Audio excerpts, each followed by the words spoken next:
everyone, my name is Whitney Stull. I am an early childhood education student at the University of Oklahoma, and I am making this video to inform you about Jean Piaget and his cognitive development theory. I chose this quote of Piaget's: "The principal goal of education in the schools should be creating men and women who are capable of doing new things, not simply repeating what other generations have done." I chose this because I truly believe this is so true, and I also believe that this still applies tremendously in our public school system today. Now, I'm going to move on and give a little bit of background information on Piaget himself. Piaget was born in Neuchâtel, Switzerland on August 9, 1896. He lived to be 84 years old, and he passed away September 16, 1980 in Geneva, Switzerland. Piaget is the firstborn child to native Swiss Arthur Piaget, and his mother, Rebecca Jackson, is from France. His family lived off Arthur's salary as a professor of medieval literature at the University of Neuchâtel. Piaget has two younger sisters as well, as seen in this photograph, but unfortunately, after some extensive research during this process, I'm still unaware of their names and was unable to find them at any source. Piaget went on and followed in his father's footsteps to the University of Neuchâtel. He studied natural sciences and received his PhD during his education, and he published 2 philosophical papers that showed the direction of his thinking towards child development, which later he actually debunked these as just adolescent thought. After his education, Piaget moved from Switzerland to France, more specifically to Paris. And while in Paris, he taught at an all-boys school ran by Alfred Binet, the creator of the Binet intelligence test. Piaget briefly helped work on it, and it was during this time that Piaget noticed a trend in children answering certain problems wrong on the intelligence test. He, however, did not focus on the answers being wrong, but more why these children got these answers wrong and the journey to their answers. In 1921, Piaget returned to Switzerland, but in Geneva instead to direct the Rousseau Institute. In 1923, he married Valentine Chatinsine. Sorry, I'm not good at pronouncing these Swiss names.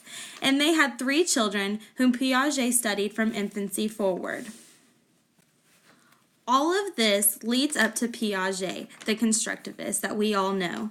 In 1955, while working on the University of Geneva, Piaget created the International Center for Genetic Epistemology and directed the center until his passing in 1980. His theory proposes that knowledge is neither innately given nor provided through passive experience. Instead, it is constructed and derived from children's own actions and adaptations to the environment. Here is an overview of Piaget's cognitive development theory. The theory consists of 4 stages of development. It shows ages for each stage. However, these are just a general idea or a more average idea for the children's ages. Every child is different and may progress at different rates. We start in the sensory motor stage, and this happens around ages 0 birth to 2 years area. And this stage is really how it sounds, focusing heavily on the senses and motor development.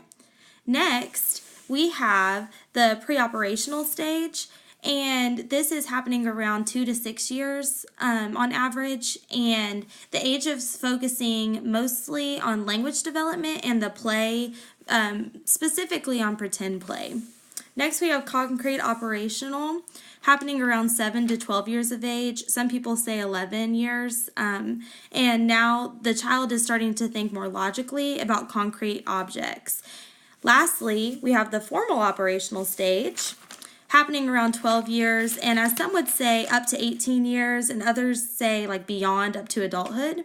And this focuses on abstract thinking. Now we move on to keyword concepts from the cognitive development theory that Piaget created himself. Starting with schema, this means finding a pattern in thought or behavior and organizing it into categories of information and relationships among them. Assimilation means taking new information or experiences and placing them in an already existing schema. Accommodation means getting new information or experiences that cause you to modify existing schemas. Or instead of making the info fit into existing schemas, you can change the schema or even create a new schema to accommodate the information. Adaptation is what it sounds like, adapting our schema to make an accurate model of the world. Assimilation and accommodation are the two parts of this. And equilibrium, meaning achieving a cognitive balance between applying previous knowledge, which is assimilation, and changing the schema for new information, which is accommodation. And when there is an imbalance in this, it's called disequilibrium. The first stage in Piaget's cognitive theory is called sensory motor. This stage is broke down even further into 6 substages. Substage 1 is called reflex schemes, happening around birth to 1 month old.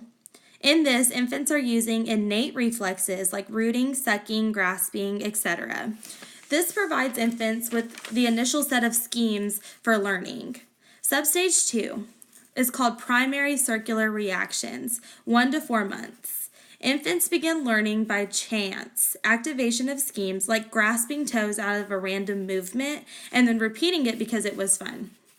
Substage 3 is secondary circular reactions, happening around 4 to 8 months.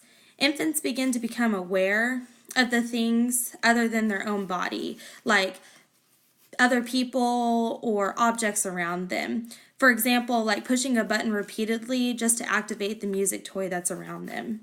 Substage 4, ages like 8 to 12 months. Infants begin to act with more intention, like removing obstacles in the path of a toy that they want and then playing with the toy because they removed the obstacles in front of them. Substage 5, tertiary circular reactions. 12 to 18 months, infants begin to explore new possibilities with objects, like playing with a musical toy, like banging on a xylophone, for example, and then hitting a cup with their fingers because it makes a different sound. And lastly, substage 6, happening from 18 months to around 24 months, selecting schemes for designed outcome. A huge part of sensory motor is object permanence. Infants begin gradually developing the understanding that objects continue to exist even when they are not in sensory or motor contact with them, and this begins around 8 months old. This is Hannah, a 5-month-old girl working on object permanence. Okay, we're ready?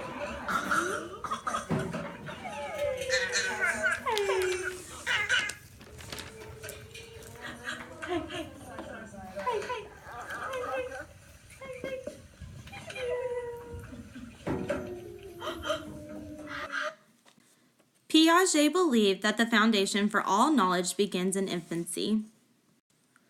The second stage in Piaget's theory is pre-operational, happening around 2 to 7 years. Piaget noticed that during this stage, children have yet to understand concrete logic. A big part of pre-operational stage is egocentrism for children. And this means the perception of the world from one viewpoint or one lens, which is themselves. Piaget did a study on this called the 3 Mountains Task in 1956, and he concluded that the children in this stage are unable to tell him what his viewpoint of the mountains would be, because they can only understand what they can see. Conservationism is another big part of pre-operation, which is struggling with concepts of measurement and quantity. This stage is also broken down into 2 substages, such as the first sensory motor one. Substage 1 being symbolic function, which happens around 2 to 4 years, where children use symbols to represent physical aspects of the world around them.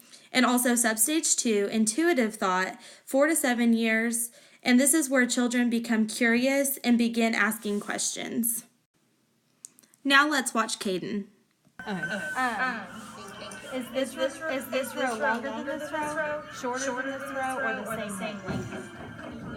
the same length? Okay. Do you know why it's the same length? Why is it the same length? The same. Okay. Unfortunately, Caden's video got cut off, but he goes on to say when I spread out the top row that they are different and the top has more. Now, let's watch Sophia. Have quarters? Does this row have quarters or are they the same? They're the same? Why are they the same? Okay. Let me try something else real quick. Does this row have more quarters? Does this row have more quarters, or are they the same? They're not the same. What? Next, we have the concrete operational stage. This is happening approximately around 7 to 11 years. Children are now able to conserve and to think more logically than before. They are having trouble applying prior knowledge to abstract situations because they are still unable to think as abstract as they will later on in development. They still need concrete objects, and they are, however, able to classify and group easier and are now no longer egocentric. Goodbye, egocentricism. Now we meet Ian, a 7-year-old boy who has completed the pre-operational stage. No. The same. Okay. Now, do these both look the same still, or are they different? Why are they different? Is it the same amount, though?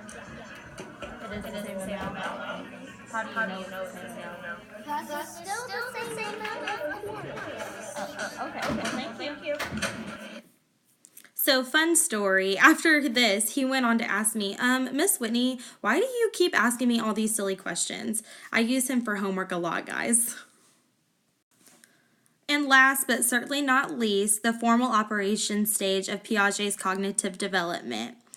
This is happening around 11 to 12 and beyond. And as I said earlier, some people say that it ends at 16 or 18, and then some people say beyond. So I'm just going to say beyond to be broad.